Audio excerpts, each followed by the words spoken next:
International criminal court chief prosecutor ఒక విషయాన్ని తీవ్రంగా పర్సూ చేస్తున్నారు. త్వరలో international criminal court arrest warrant ఇచ్చే అవకాశం ఉంది కొంతమంది పైన. ముఖ్యంగా ఇజ్రాయెల్ ప్రధాని బెంజమిన్ నెతన్యాహు మరియు హమాస్ లీడర్ యాహ్యా సిన్వార్, వీళ్ళతో పాటు ఇజ్రాయెల్ డిఫెన్స్ మినిస్టర్, ఇంకా రకరకాల వ్యక్తులు. ఎందుకు ఇజ్రాయెల్ పైన ఇప్పుడు ఐసీసీ దృష్టి ఉంది? ఇజ్రాయెల్, అమెరికా ఐసీసీలో సభ్య దేశాలు కాదు, కానీ ఎందుకు ఉంది అంటే ఇజ్రాయెల్, హమాస్ ఇద్దరు కూడా వార్ క్రైమ్స్కి పాల్పడ్డారని, సివిలియన్స్ దీనిలో చనిపోయారని చెప్పి, ఇలా చాలా అంశాలపైన వీళ్ళపైన అభియోగాలు ఉన్నాయి. చీఫ్ ప్రాసిక్యూటర్ వీళ్ళపైన చాలా అభియోగాలు మోపారు, చాలా ఆర్టికల్స్ కింద, సెక్షన్స్ కింద, అంతర్జాతీయ కన్వెన్షన్స్ కింద.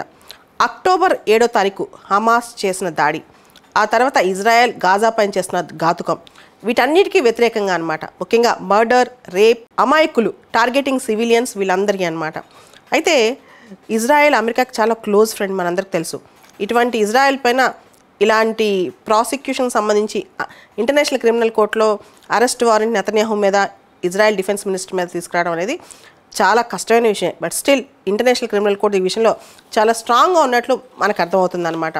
సో ముఖ్యంగా హమాస్ లీడర్స్ ఎవరైతే సిన్వర్, మిగతా లీడర్స్ ఉన్నారో, ఎక్స్టర్మినేషన్, మర్డర్, రేప్, డిటెన్షన్లో sexual harassment, sexual violence attacks, వీటన్నిటి మీద, అదేవిధంగా నెతన్యాహు మరియు ఇజ్రాయెల్ డిఫెన్స్ మినిస్టర్ గెలాంట్ మీద ఎక్స్టర్మినేషన్, చాలామంది చంపేయటం, వార్లో స్టార్వేషన్, ఆకలి, స్టార్వేషన్ అనేది మెథడ్గా వాడటం, హ్యూమానిటేరియన్ రిలీఫ్ని కూడా డినై చేయటం, తర్వాత సివిలియన్స్ని టార్గెట్ చేయడం, ఇలా అనమాట.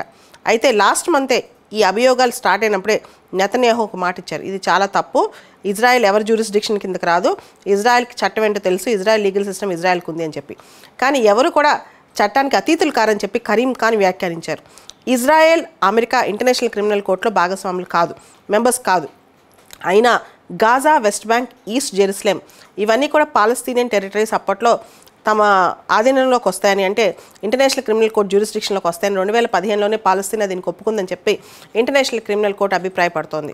ఇవన్నీ పక్కన పెడితే గత సంవత్సరం international criminal court Vladimir Putin, Russian president మీద కూడా అరెస్ట్ వారెంట్ జారీ చేసింది.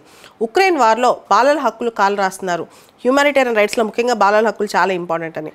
సో అరెస్ట్ వారెంట్ ఇంతవరకు ఎగ్జిక్యూట్ కాలేదు. చాలా దేశాలు ఇప్పుడు ఇంటర్నేషనల్ క్రిమినల్ కోర్టులో మెంబర్గా ఉండాలంటే ఆలోచిస్తున్నాయి. అయితే భారతదేశం కూడా ఐసీసీలో సభ్య దేశం కాదు.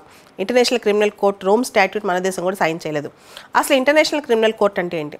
ఇంటర్నేషనల్ క్రిమినల్ కోర్ట్ అంటే మనం జనరల్గా అనుకుంటాం ఇది యుఎన్ బాడీ అని, కానీ కాదు, ఇది సపరేట్ ఆర్గనైజేషన్.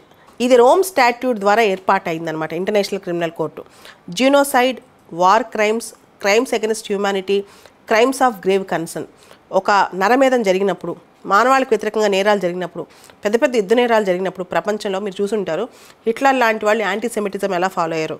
ప్రతిదానికి సపరేట్గా కోర్టులు పెట్టి ప్రతిదానికి సపరేట్గా ట్రయల్ చేసే కన్నా ఇంటర్నేషనల్ క్రిమినల్ కోర్ట్ అనేది ఒకటి. ఈవెన్ దేశాధ్యక్షులు తప్పు చేసిన, వాళ్ళు ఊచికొచ్చు కోసిన వాళ్ళని అరెస్ట్ వారెంట్ ఇవ్వగలిగే శక్తి ఇంటర్నేషనల్ క్రిమినల్ కోర్టు ఉందన్నమాట.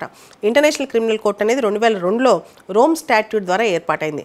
ఇది ఐక్యరాజ్య సమితితో ఫంక్షనల్ రిలేషన్షిప్ ఉంది, కానీ ఇది ఐక్యరాజ్య సమితి యొక్క బాడీ అయితే కాదు. భారతదేశం ఐసీసీలో సభ్య దేశం కాదు. ఇంటర్నేషనల్ క్రిమినల్ కోర్టు యొక్క హెడ్ క్వార్టర్స్ హేగ్, నెదర్లాండ్స్లో ఉన్నాయి.